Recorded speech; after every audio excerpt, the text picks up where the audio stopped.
On revient d'un séjour de 1 mois en Inde et on aimerait partager avec vous les 5 choses qu'on a adorées et les 5 choses qu'on a moins aimées. On voulait faire un peu une revue, une rétrospective honnête avec vous parce que c'est vrai que souvent les gens aiment bien montrer ce qui se passe bien dans les voyages, ce qui est beau et tout, alors que souvent il y a aussi des choses négatives et surtout que l'Inde c'est un pays très intense, très particulier, très chaotique. Qui nous fait vivre toutes sortes d'émotions. Ouais. On a beaucoup ri, Marie a beaucoup pleuré, ouais. On a vécu des choses incroyables. Et du coup, en fait, on s'est dit que c'est une bonne idée de partager tout ça avec vous. Parce que vous ayez prévu de vous rendre en Inde ou pas, je pense que c'est ce genre de revue aussi qui va vous donner vraiment une idée de ce qui vous attend, ou peut-être qui va vous donner envie d'y aller, ou peut-être qui va vous faire réaliser que c'est peut-être pas le pays que vous avez envie de visiter pour le moment. C'est vrai que c'est pas un pays facile à visiter pour un tas de raisons, mais c'est aussi un pays exceptionnel pour un tas d'autres raisons. Donc on va commencer tout de suite par les 5 choses qu'on a préférées en Inde. Il y en a plus, mais ça c'est vraiment les 5 choses qui vont rester dans notre esprit par rapport à ce voyage. Pour moi, vraiment, ce qui était le plus incroyable, c'est la diversité et la richesse de l'histoire de ce pays et la culture aussi de ce pays. C'est tellement différent de tout ce qu'on peut connaître. Il y a une ferveur pour leur culture, pour leur religion. C'est vraiment hyper prenant et hyper beau à voir, mais aussi en termes d'histoire, parce que c'est le seul pays où il y avait des Maharajas, où il y a cette culture aussi très particulière, cette architecture aussi très particulière, et c'était vraiment super intéressant de voir ça à travers tout le Rajasthan, mais aussi à Varanasi, où là c'était beaucoup plus prenant émotionnellement. Spirituel. C'est vrai que spirituel c'est le mot, il y a une spiritualité très forte dans ce pays, ouais. Et c'est vraiment hyper beau et hyper impressionnant à voir. Et même en termes d'ouverture d'esprit, parce que du coup ça vous montre des choses qui sont tellement différentes de ce que vous avez l'habitude de voir, surtout en venant de pays européens. Je pense qu'on est vraiment très marqué quand on arrive en Inde par la culture comme qui est très affirmée. Ils sont hyper fiers de leur culture et c'est quelque chose parfois qu'on ne retrouve pas trop chez nous. Pas vraiment. Et du coup là c'est hyper intéressant, et même on a aussi appris beaucoup par rapport au système politique, au système religieux, aux castes, au mariage et tout. C'était hyper intéressant. C'est vrai que pour ça, leur culture est quand même unique, et c'est ça qu'on retient surtout parce qu'on a appris tellement de choses à ce niveau-là. Ensuite, il n'y a pas seulement une diversité au niveau de la culture, des religions, etc., mais aussi beaucoup de paysages différents. Et nous, notre voyage s'est concentré principalement autour du Rajasthan, donc on n'a pas vu tout ce que l'Inde a à offrir. C'est un pays qui est immense, mais si vous allez au sud, vous avez des plages incroyables, vous avez des cascades, vous avez des forêts avec très des verdoyant, en liberté. Très luxuriant. Ouais, ça a l'air incroyable. Au Rajasthan, il y a un des plus grands déserts du monde, qui est d'ailleurs le désert le plus densément peuplé au monde. Et au nord, vous avez des montagnes avec la chaîne de l'Himalaya, genre waouh, vraiment il y en a pour tous les goûts. Et on sait que si on revient, on adorerait visiter le sud et le nord parce que c'est des paysages dingues. Donc quoi que vous ayez envie de voir en Inde, que ce soit des déserts, des villes, des forêts, des plages, des montagnes, il y a de tout. Et même en termes d'animaux aussi, parce que c'est quand même incroyable, on a pu voir un tigre en liberté, il y a aussi des léopards, il y a des éléphants, il y a plein de singes, on adore les singes, des crocodiles, enfin vraiment, genre c'est juste trop bien. Ensuite, un autre point qui me tient particulièrement à cœur, c'est évidemment la nourriture. On aime bien manger. Hein. On adore manger et on a bien mangé. C'est vraiment incroyable. En plus, Marie est végétarienne. Moi, en Inde, j'ai pas voulu manger de viande parce que j'avais un peu peur. En fait, j'ai entendu dire que tous les gens qui tentaient de manger un peu de viande finissaient malades. J'avais pas trop envie de tomber malade, donc j'ai préféré être végétarien. Et honnêtement, c'est tellement plus simple qu'en Europe. Il y a tellement d'options. C'est ça, en Europe, c'est quoi? C'est des schnitzels à réchauffer à la poêle. Alors que là, c'est tellement... Réduis pas ça. Ok, mais pas loin. Non, mais c'est vrai. Alors que là, il y a plein de plats en sauce, c'est vraiment trop bon. Du panir, des légumes, enfin, c'est juste trop bon. Du panir à toutes les sauces. Ouais, c'est vrai que le panir, c'était à la base de 95% de mon alimentation. Matin, midi et soir. Le seul petit point un petit peu difficile par rapport à la nourriture. Enfin, c'est pas que c'est difficile, mais c'est qu'on n'a pas trop osé manger dehors de la street food, alors que ça avait l'air super bon. Ouais, c'est horrible, il y a des effluves de partout de bouffe, ça a l'air incroyable. Ça a l'air trop bon. Et même, visuellement, c'est trop beau. Mais on n'a pas trop osé. Le seul truc qu'on a Et même, pris... ça se sentait... Même les gens, enfin même les vendeurs ambulants nous proposaient même pas. C'était les seuls qui venaient pas nous demander d'acheter leurs trucs. Ils savent que notre estomac... On est fragile. Et du coup, la seule chose qu'on a pris, c'est des lassis et l'origine des glaçons. C'est vraiment 2 jours avant de partir, donc après 1 mois en Inde, que Marie s'est rendu compte qu'il y avait des glaçons dans les lassis. En fait, je me suis vraiment pas posé la question. Tiens, c'est frais, ça vient d'où? Alors que c'est vraiment des petits stands dehors, il n'y a pas d'électricité, mais c'est frais. Du coup, voilà, donc ça, et on n'est pas tombé malade avec ces glaçons. Ouais, c'est vrai que je sais pas comment, mais on a eu de la chance, je pense. Ouais. Et aussi, un autre petit bémol, c'est à quel point c'est épicé. Genre vraiment, on leur demandait pas épicé et c'était quand même épicé. Après, dans les restos touristiques, ils savent. Et en général, c'était bien moins épicé. Parfois même, c'était trop fade. On a eu 2-3 fois où c'était un peu fade. Je crois que devenait indien, je crois, à la fin. Moi, j'ai eu la bonne idée dans un train au retour de manger il y avait un piment, je me suis dit, tiens, je vais croquer dedans. La mauvaise idée. Oh là là, c'était horrible. Vraiment, pendant 20 minutes, j'avais la bouche qui brûlait. C'était pas très... Il est intelligent d'habitude. Ça m'arrive parfois, des éclairs de génie. Un autre aspect qui est incroyable, c'est à quel point c'est un pays qui est vivant. Ça. Donc, il y a du bruit de partout. Ça, c'est pas toujours hyper fun. Des fois, on aimerait mettre sur mute. Hein. Moi, je me suis rendu compte en quittant l'Inde que j'avais un acouphène, mais je m'étais pas rendu compte parce qu'il y avait genre trop de bruit tout le temps. Mais à côté de ça, les gens sont tout le temps joyeux, souriants. C'est pas un cliché, vraiment, ils adorent danser. Il y a des mariages de partout, il y a des shootings pour les mariages de partout, donc ça rajoute aussi de la vie. À Varanasi, il y avait aussi beaucoup de gens qui dansaient, qui étaient juste vivants. Juste dehors, en train de faire quelque chose, c'est déjà trop bien. Et même au cinéma. Alors, on allait voir un film. L'activité préférée de Marie. Ouais, je voulais absolument aller voir un film en Inde. Alors malheureusement, c'était pas un film une comédie romantique. Ouais, c'était un film d'action. Donc ça n'a pas beaucoup dansé. Ils ont quand même réussi à mettre une scène de danse dedans, qui avait aucun sens. Le film de base n'avait aucun sens. Mais du coup, c'était hyper fun parce que nous, au cinéma, les gens sont hyper silencieux. Vous n'avez pas le droit de faire un seul bruit. Là, les gens, ils applaudissent, ils chantent, ils crient, ils encouragent le héros. Genre, c'est trop intense. Genre vraiment, ils applaudissent quand le méchant se fait tuer. Ouais, c'est trop cool. Et donc, je sais pas, alors, cette vie, ça fait trop plaisir à voir. Et du coup, en parlant des gens, la plupart, honnêtement, sont tellement gentils. Alors, c'est vrai qu'à Goa, on a eu un gros coup de cœur pour les gens, vraiment, le cœur sur la main, toujours prêt à nous aider. Le dernier matin, je demande à notre hôte s'il y a un centre commercial pas loin, machin. Et il a demandé à son employé de me prendre avec lui en scooter pour aller acheter à manger.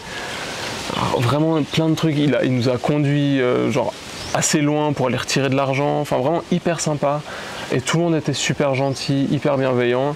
Alors on a eu une petite mésaventure à Delhi dont on a fait une autre vidéo, mais sinon globalement, dès qu'en fait on sort des endroits touristiques où les gens vont être un peu insistants ou à essayer de récupérer de l'argent, en même temps c'est leur seul moyen de vivre, mais en dehors de ça les gens sont trop sympas. Il y a plusieurs fois où juste je sortais pour aller acheter un truc ou juste me balader un peu dans le coin parce que Marie était fatiguée, voulait dormir sûrement, ou avait du travail, c'est soit l'un soit l'autre. Et du coup vraiment les gens étaient super sympas, hyper heureux de voir un touriste qui venait chez eux dans leur petit shop ou comme ça. Et ça c'était trop agréable. Et maintenant on va aborder les 5 points qu'on a moins aimés mais qui sont vraiment une partie à part entière de ce voyage en Inde. On ne peut pas parler de l'Inde sans parler de ça, on est obligé d'en parler. Et justement, je vais rebondir sur le dernier sujet que Karim a abordé, c'est l'insistance de certaines personnes. C'est-à-dire que quand vous êtes dans des zones touristiques, c'est vraiment difficile de supporter à quel point tout le monde se jette sur vous et vous dites non 1 fois, 2 fois, 3 fois, 10 fois. Ils ont oublié ce que ça veut dire en fait, non? Et vraiment, ils forcent. Donc ça, c'était un peu moins fun. En fait, c'est épuisant quoi, parce qu'en fait, même à Varanasi le dernier matin, on se lève, donc il est 5 heures parce qu'on voulait aller voir une cérémonie. On a tête dans le cul, évidemment, on a dormi 3 heures ou 4 heures. On arrive, on a juste envie d'aller voir notre truc. ils savent qu'il y a une cérémonie et ils sont tous là à nous sauter dessus, touk touk touk touk, alors que c'est littéralement à 50 mètres. Donc ça c'est un peu, après encore une fois c'est leur gagne-pain. Voilà, c'est leur gagne-pain. Ils n'ont pas d'autre choix, c'est vrai. Donc ok, mais c'est vrai qu'à la longue, c'est fatigant. Peut-être si c'est 3-4 jours, ok, on peut passer, mais là sur un mois, à la fin c'est difficile. On n'avait plus trop de patience. Ouais, moi je devenais un peu méchant. Enfin à la fin je répondais même plus, en fait je fais ou juste comme ça. Un peu dépité, un peu déprimé, un peu saoulé, enfin un peu tout. Et en fait, ce qu'il y a aussi, c'est que les guides, quand vous faites des tours dans les villes, la plupart ont des accords avec certains magasins, certaines fabriques, je sais pas trop comment ça marche. Et du coup, ils vont essayer de vous amener. Et au début, on n'était pas trop au courant de ça non plus. Si vous cherchez sur Internet, vous allez voir que on aurait pu le savoir. Ouais. On n'était pas très frais. Ouais. Et du coup, c'est vrai qu'au début, on était un peu surpris. La première fois, on s'est un peu dit, bon, ok, peut-être c'est genre un mec à part. Moi, je pensais que c'était son shop à lui. Il nous a dit, voilà, c'est mon shop, je vous amène. En fait, non, c'est vraiment le cas à chaque fois. Et donc, ce qu'on vous conseille, c'est dès le début, vous dites à votre guide, on n'est pas intéressé. Ouais. Nous, on disait, on n'a pas de place, ce qui est vrai, on voyage, on rentre pas chez nous. Mais en fait, c'est horrible parce que on arrive à la fin, ça va être des artisans, que ce soit de la soie, pour faire des saris, que ce soit des écoles d'art pour faire des dessins. Et en fait, dans chaque ville, ils nous disent, cette ville, elle est spécialisée dans ça. Sauf qu'on va dans la ville d'après, ils nous disent, dans cette ville, on est spécialisé dans la même chose que l'autre ville. Donc, en fait, c'est horrible parce que ce qu'ils faisaient, c'était magnifique. Ils ont surtout tous la même chose et tu te dis, ouais, oui, du coup, mais c'est magnifique, mais en même temps, ça remet en question un peu l'authenticité de la chose. Ouais. Est-ce que c'est vraiment eux qui le font? Et ils inventent des histoires genre, cher, oui, ça c'est une pièce qu'on a fait pour Hermès, pour Kenzo, pour Dior ou je sais pas trop quoi. Regardez comment on est habillé, quoi. Genre ça nous passe au-dessus. Alors même si c'est vrai. Ouais. Ça va vraiment pas nous toucher. Et puis surtout le premier truc, c'est qu'on est arrivé dans une école d'art qui pour moi est plus un magasin d'un gars qui vend ses trucs. Et c'est super cher. Genre vraiment le petit truc comme ça, c'était 40 balles. Ouais. On était là, non, c'est beaucoup trop cher, quoi. Surtout que c'est censé être une école d'art dans un petit village où la plupart des gens ne s'arrêtent pas. On lui dit, il nous montre le prix, on lui dit, non, c'est trop cher, on n'a même pas assez. Et de nulle part, d'un petit tiroir secret, il nous sort une machine à cartes. Alors que dans la plupart des endroits, même dans les endroits du gouvernement, les monuments touristiques dirigés par le gouvernement, il n'y a pas de machine à cartes. Donc là, c'est bon, faut arrêter de déconner, c'est trop. Toujours un peu sur le thème de l'insistance par rapport au regard spécifiquement des hommes sur les touristes et particulièrement sur les femmes. Alors ça, c'est évidemment quelque chose qu'on sait avant d'aller en Inde. On a lu, tout le monde sait ça sur l'Inde, que c'est un pays où vous allez être fixé. Mais c'est une chose de le savoir et c'est une chose de le vivre. Et on l'a vécu un petit peu, ça a commencé genre à la gare à Goa où on était les seuls touristes, mais du coup c'était plus des regards un peu amusés, un peu perplexes. Pourquoi il y a des touristes qui vont se faire 26 heures de train alors qu'il y a un avion en 1 heure, vous êtes à Delhi les gars. Et ça coûtait pas vraiment plus cher. C'était plus ça à la limite, mais c'était pas trop beau, ça va. Non. Dans le train, ça commençait un peu moi. Tous les petits vendeurs ils s'arrêtaient et vraiment ils me fixaient comme ça. Et en fait ce qui est bizarre c'est qu'ils ne parlent pas, ils cherchent pas à faire la conversation, juste il vous fixe. Vraiment. Et si quelqu'un vient et commence à nous parler et tout, c'est une chose. Mais là, c'est vraiment juste, il se pose. Ouais, si c'est pour poser des questions, discuter un peu. Waouh, tu fais peur. Je pense que tout le monde a quitté la vidéo là. Je peux continuer. Bah oui, tu peux. S'il y a encore des gens qui regardent. Et du coup, effectivement, une fois que vous arrivez dans les villes, en fait partout, mais dans les villes, vous sentez vraiment des regards un peu malaisants. C'est gênant, c'est des hommes qui fixent les femmes, qui vous regardent vraiment avec un regard un peu lubrique. C'est pas hyper agréable, on va pas se mentir. On s'est habillé toujours de manière très modeste, c'est un terme qui ne me plaît pas trop apparemment, mais voilà, on s'est habillé de manière modeste. Donc c'est même pas une question de tenue parce qu'on s'est jamais habillé de manière dénudée, mais on était quand même très fixés. Et on nous demande aussi beaucoup de prendre des photos avec nous.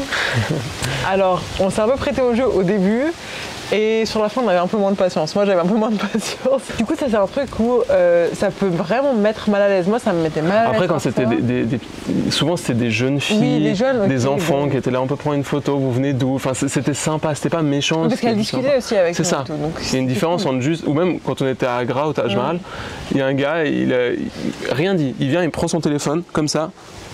Comme picture. Et il prend sa photo et il part. Et ça, c'est bizarre. En fait, on se dit, c'est culturel. Pareil, ça n'a pas lieu qu'en Inde. Mais c'est quand même toujours bizarre. À la limite, lancer la discussion, on est ravis de parler avec vous, mais c'est toujours un peu bizarre que des gens viennent et on se sent un peu comme des bêtes de foire. Et c'est pas ouf. Mais le pire, c'est quand même les regards. Un autre point qui nous a un peu dérangé, enfin pas dérangé parce que c'est comme ça là-bas, mais c'est plus ce qui nous a fait peur, c'est la conduite. Ouais. C'est un délire. Genre, je pensais que le Liban, c'est une catastrophe, mais c'est 1000 fois pire. En fait, le problème, c'est aussi la population, la quantité de population. Il faut se dire qu'il y a 1,5 milliard, 1,5 milliard de personnes, 500 millions de vaches, et de zébus et de buffles. Et ils se baladent en liberté au milieu de la route. Plus, il faut rajouter les chiens, quelques chats, pas beaucoup, mais quelques chats. C'est insensé. Ce qui est difficile, c'est ça, c'est le micmac de tout ce qu'il y a sur une route en même temps. Ouais, et vraiment les gens de droite-gauche, les scooters. Les scooters, les tuk-tuk. Les camions. Surchargés. Les camions éléphants. Les vaches. Des gens à pied, des vélos. Ouais. Des gens à contresens, des dromadaires. C'est vrai qu'il y a des dromadaires aussi. Des petits chariots. Bref, c'est n'importe quoi, les gens zigzaguent dans tous les sens. On dirait qu'ils n'ont pas de frein, genre le but c'est d'aller le plus vite possible, de se rapprocher. Il n'y a pas de règles. Notre chauffeur nous a dit, il n'y a pas de règles. Le premier truc qu'il nous a dit.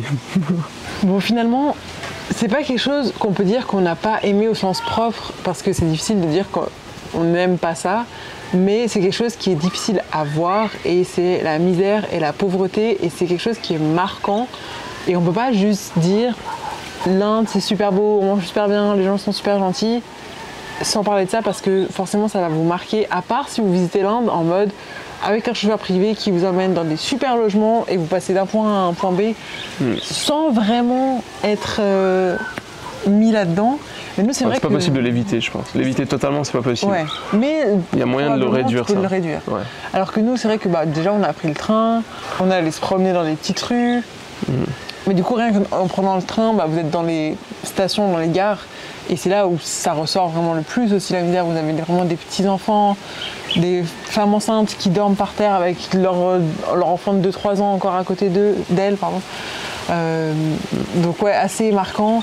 Nous, ce qui nous a beaucoup choqué, c'est justement la quantité d'enfants qui sont dans la rue, qui font la manche, qui n'ont pas d'habits, qui sont très maigres, qui doivent se prostituer. Justement, on a fait un tour à Delhi avec une association qui aide ces enfants dans la rue en leur offrant accès à l'école, à des logements, etc.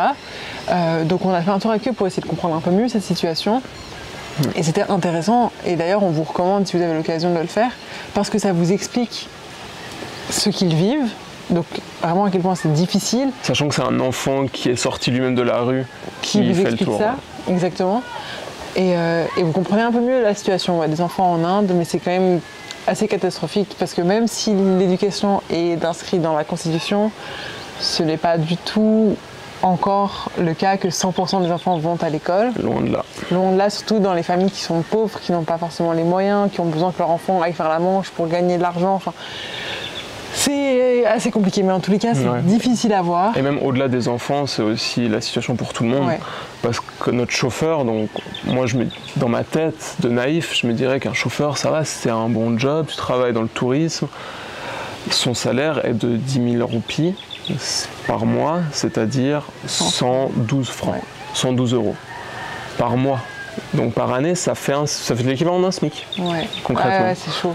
Et c'est un relativement bon métier parce qu'il a du travail, qu'il est avec des touristes, donc il reçoit des pourboires. Heureusement qu'il a des pourboires. Mais globalement, c'est chaud. Cette vidéo arrive à sa fin. Du coup, on espère que ça vous aura donné un peu un aperçu de ce qu'un voyage en Inde peut être, et les 5 choses qu'on a aimées, les 5 choses qu'on a moins aimées. N'hésitez pas à nous dire en commentaire si vous êtes allé en Inde aussi, les choses que vous avez préférées, les choses que vous avez moins aimées, si vous vous reconnaissez dans notre expérience ou alors pas du tout, parce qu'il ne faut pas oublier que chaque expérience est unique. Donc n'hésitez pas à nous dire si vous aussi vous avez envie de vous rendre en Inde ou si pas du tout. On est assez curieux de voir. Parce qu'on sait que c'est un pays qui mitige pas mal.